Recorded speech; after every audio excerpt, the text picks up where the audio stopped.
Pretty good. I just talked to him a couple days ago, and we're trying to do a recording with him and me and maybe the drummer Shawn Lane that I was talking about. And it'll be something really psycho. And there's one thing that he does that's kind of interesting. I mean, a lot of things he does are interesting. He's a very unusual individual. But one thing I can mention that kind of has a relationship to me is that there was a tape that I made a long time ago that was influenced by the modern high school composer named Conlon Nancarrow. So a high school composer that composes for mechanized piano. And he composes by punching holes to piano rolls. And he has these pianos that are hydraulically hot rodded to play to play speeds in excess of 400 and 500 notes per second.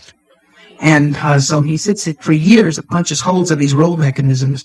And so I liked what he was doing. And so I tried to copy it on the guitar by this bizarre ending technique where I would string together things on the guitar by playing something and editing another thing right behind it and editing another thing right behind it. And it just sounded like insane. Just insanity.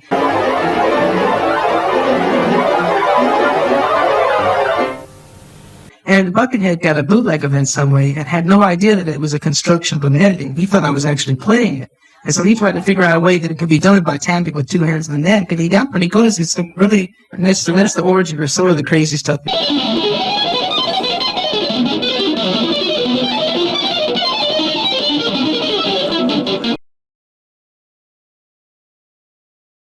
Do any of them know his real name? Should I say his real name? Do you know? I have it. It may hunt me down though because he's really into the Texas Chainsaw Massacre movie. That's his favorite movie. He watches it like 4,000 times a year. And we have a record out.